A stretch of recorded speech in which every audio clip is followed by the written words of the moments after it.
नमस्कार दोस्तों, स्वागत है आपका मेरे चैनल कॉमिक्स लाइफ में। शुरू करते हैं मनोज कॉमिक्स की एक और मज़ेदार कॉमिक्स, जंगल का बेटा कोणार्क पार्ट 2। धीरे धीरे कोणार्क ने अपनी बहादुरी और चतुराई से जंगल के उस हिस्से में अपना एकाधिकार जमा लिया। वे हिंसक जीव जो मनुष्य को देखते ही फाड़ डालते थे, कोणार्क से डरने लगे और फिर एक दिन उसकी मुलाकात हाथी पर हमला करते जंगल के राजा शेर से हो गई। जंगल का राजा होने का यह मतलब तो नहीं कि तुम हर एक पर अपनी बहादुरी दिखाओ। वह निर्भय होकर शेर से भिड़ गया। मैं भी शेरनी का बेटा हूँ। और कुछ देर के मल युद्ध के बाद उसने शेर को भी धराशायी कर दिया। मेरी बात मान लेते तो मरना क्यों पड़ता। कृतज्ञता दर्शाता हाथी अपने अगले पैर टेक कर उसके सामने बैठ गया। तुम्हें क्या तकलीफ है भाई? ओह समझा, तुम शायद मेरा शुक्रिया अदा करना चाहते हो। और फिर हाथी ने अपनी सूंड से उठाकर उसे अपने ऊपर बिठा लिया। अरे भाई, तुम तो शर्मिंदा कर रहे हो। कोणार्क जंगल का ही होकर रह गया। वह बहादुर तो था ही, उन हिंसक जानवरों के बीच रहते हुए भी उसने बहुत कुछ सीखा। लोमड़ी की चालाकी, भेड़िया का कमीनापन, चीते की फुर्ती और शेर की निर्भीकता उसके अंग अंग में समा गई। वह सही माने में जंगल का बेटा बन गया। और उस जंगल के बेटे को जंगल में रहते हुए कितने वर्ष बीत गए वह स्वयं नहीं जान सका। एक दिन जब वह झरने में पानी पी रहा था तो अपने पीछे दहाड़ सुनकर तेजी से पलटा। नहीं, मैं ऐसा नहीं होने दूंगा।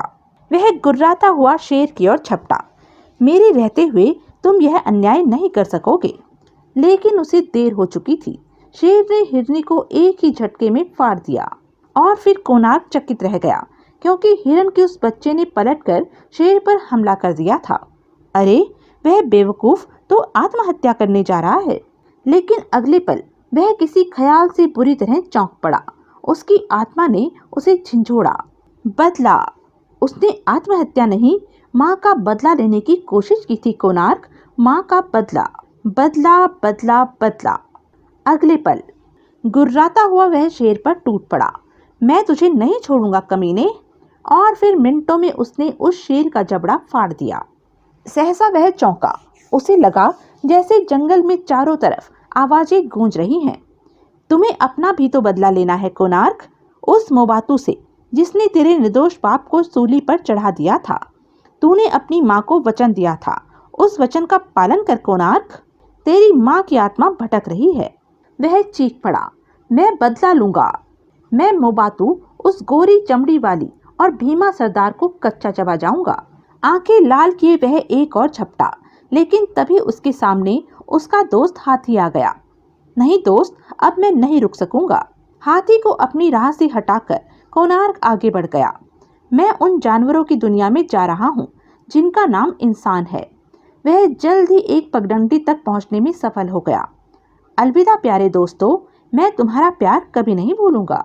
शीघ्र ही वह सोमान राज्य के करीब पहुंच गया। यही वह जगह है जहां पिताजी को सूली पर चढ़ाया गया था और मेरी माँ ने तड़पते हुए प्राण त्यागे थे।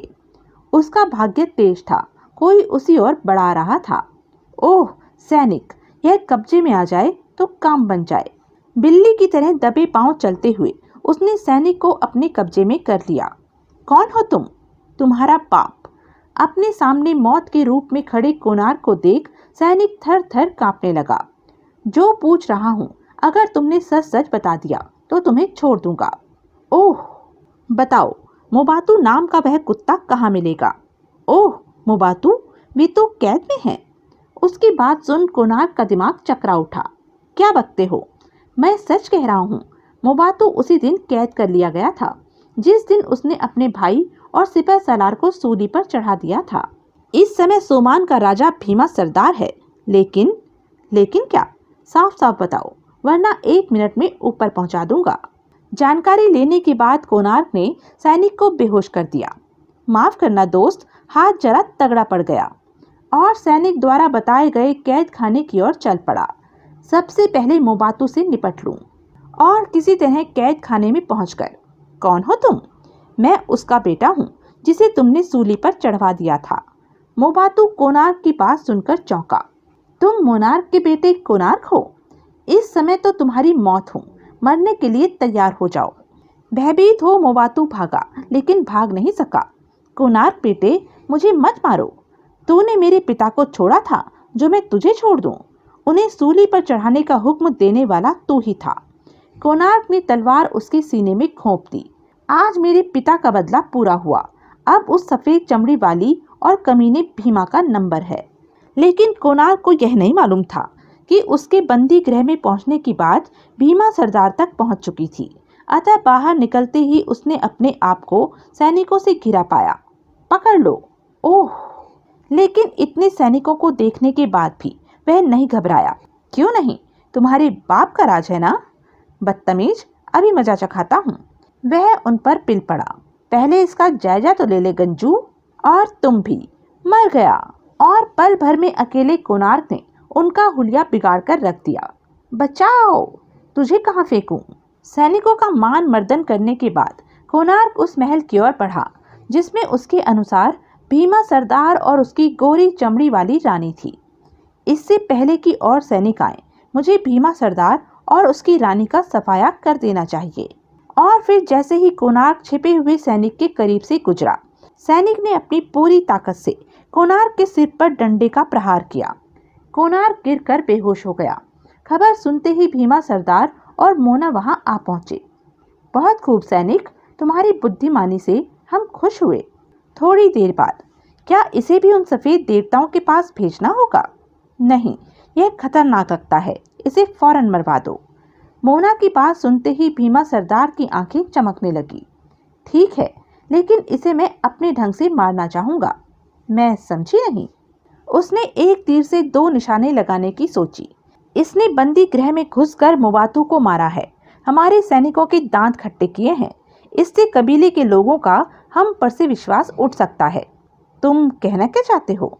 मोना को वह अपनी तरकीब बताने लगा। यही कि यह मर भी जाए और कबीले पर हमारा आतंक भी कायम रहे। कैसे? गद्दार चिंगारू को हम कल मौत के गड्ढे में फेंकने जा रहे हैं। क्यों न हम उसके साथ ही इसकी मौत का तमाशा भी कबीले के लोगों को दिखलाएं। ओह! मोना उसकी बात सुनकर खुश हो उठी। उस मौत के गड्ढे के बीचों बीच एक मोटे पेड़ का तना डाल दिया जाएगा। फिर उस पर दोनों को लड़ने को कहा जाएगा। जरूरी है कि एक अपने को बचाने के लिए दूसरे को गड्ढे में धकेल देगा। जो बचेगा उसे हम धकेल देंगे। बस आदमखोर मकड़ा दोनों को खा जाएगा। बहुत खूब। दूसरे दिन सुबह सारा सोमान जैसे गड्ढे के सामने इकट्ठा हो गया। कोणार्क को गड्ढे पर पड़े उस पेड़ पर बांध दिया गया था। विवश सा वह लाल लाल आंखें किए ऊपर की ओर देखते विशालकाय खूनी मकड़े को देख रहा था। तभी वहां सैनिक चिंगारू को ले आए। तुम्हें कैदी के बंधन काटने के बाद लड़ना होगा। अगर तुम इसे मारकर नीचे गिराने में सफल हो गए तो तुम्हारी गद्दारी की सजा माफ कर हम तुम्हें इस राज्य के बाहर छुड़वा देंगे। लेकिन अगर यह कैदी गड्ढे के घेरे से बाहर निकल आया तो मेरे सैनिक इसके साथ तुम्हें भी गड्ढे में धकेल देंगे। मोना की बात सुन चिंगारू की आंखें चमक उठी। इसकी नौबत नहीं आएगी कमीनों। इस कैदी को तो मैं पल में ही समाप्त कर दूंगा, फिर कुछ दिनों बाद तुम सबको। एक ही छलांग में वह कोणार्क तक जा पहुंचा। फिर अपनी कमर से शिकारी चाकू निकालकर उसने उसके बंधन काट दिए। अजनबी, मुझे तुम्हारी मौत का अफसोस होगा। तुम्हारे बारे में मैं भी यही सोच रहा था। कोणार्क की बात सुन चिंगारू तिलमिला उठा। मैं तुम्हारा खून पी जाऊंगा। मुझे विश्वास नहीं है तुम ऐसा कर सको। उसने एकदम से उस पर हमला कर दिया। इतनी आसानी से नहीं दोस्त। लेकिन कोणार्क उस पर हमला करने के बजाय उसे क्रोधित कर रहा था। चलो एक बार और कोशिश करो। चिंगारू सचमुच क्रोध में आ गया। ओह, तुम्हारा निशाना तो एकदम बेकार है। और फिर वह कोणार्क पर अंधाधुंध वार करने लगा। कबीले के लोग और करीब खिसक आए। उन लोगों में चिंगारू की पत्नी लीला भी थी। देवता सोमान से वह मनी मन प्रार्थना कर रही थी कि उसका पति जीत जाए। देवता ने उसकी पुकार सुनी या नहीं, लेकिन चिंगारू ने कोणार्क को तने पर गिरा दिया। अब मरने के लिए तैयार हो जाओ, मकड़ा भी बहुत भूखा है। लेकिन जैसे ही चिंगारू उसके करीब पहुंचा, कोणार्क ने पेड़ का तना अपने दोनों हाथों से थामते हुए पूरी ताकत से चिंगारू के चेहरे पर अपने पैर का वार किया। पहले मेरा यह दाव तो बचा। चिंगारू के कदम एकाएक उखड़ गए। वह गड्ढे में गिरने लगा। गड्ढे में गिरते ही खूनी मकड़े ने उसे जकड़ लिया। जिंगारू मौत को सामने देख घबरा उठा, जबकि शेरा था बहुत बहादुर। एकाएक कोणार्क चौंका। भीड़ से एक औरत चीखती हुई दौड़ी, नहीं स्वामी नहीं, मैं तुम्हें अकेले नहीं मरने दूंगी। और फिर वह चाकू लहराती गड्ढे में कूद पड़ी। या तो हम मकड़े को मारने में सफल हो जाएंगे या फिर साथ मरेंगे। कोणार्क ने देखा मकड़े ने जिंगारू के साथ साथ उस औरत को भी अपनी मोटी बाहों में जकड़ लिया। एक पल के लिए भी देर हुई तो मकड़ा दोनों को खा जाएगा। और तब कोणार्क अपने आप को नहीं रोक सका। इन बहादुरों को मैं मरने नहीं दूंगा। जिंगारू का भाला छीनकर वह मकड़े पर पिल पड़ा। बचाओ! घबराना नहीं दोस्त, तुम अकेले नहीं हो। ओह! फिर वे तीनों उस विशाल मकड़े से भिड़ गए।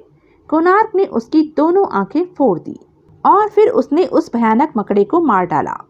तुम मुझसे जीत भी जाते, तब भी भीमा तुम्हें जीवित नहीं रहने देता। वह बहुत कमीना है, समझ नहीं पा रहा हूँ तुम दोनों को उससे कैसे बचाऊं। उसकी चिंता मत करो दोस्त, लीला के आने का मतलब मेरे आदमी यहाँ पहुँच चुके हैं। वे थोड़े जरूर हैं लेकिन बहादुर हैं। जिंगारू की बात सुन कोणार्क उसकी ओर से निश्चिंत हो गया। ठीक है, बाहर निकलकर तुम उसके सैनिकों को संभालो, मैं उसे देखता हूँ। तीनों जिंगारू के आदमियों द्वारा फेंके रस्से की मदद से ऊपर आए। उन्हें देखते ही पहले से घबराए भीमा और मोना और घबरा उठे।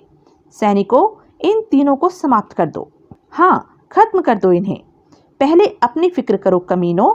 घमासान लड़ाई के बीच कोणार्क भीमा सरदार तक जा पहुंचा और उसने भयभीत भीमा की गर्दन पकड़ ली। भीमा सरदार को कोणार्क अपनी मौत के रूप में दिख रहा था। उसे थोड़ा असावधान जान भीमा सरदार उसे गिराकर भागा, लेकिन भाला लिए जिंगारू सामने आ गया। इसे मारना नहीं जिंगारू, यह मेरा शिकार है। इससे मुझे बहुत पुराना हिसाब चुकाना है। जाता कहाँ है हरामजादे? एक ही छलांग में कोणार्क जिंगारू के सामने विवश खड़े भीमा सरदार तक पहुंच गया। अब बोल कुत्ते, तुझे कैसी मौत प्यारी है? नहीं कोणार्क, मैं मरना नहीं चाहता। भीमा सरदार के गिड़गिड़ाने पर भी उसे दया नहीं आई। तू मेरे माँ बाप की मौत का जिम्मेदार है। वह उसे बुरी तरह पीटने लगा।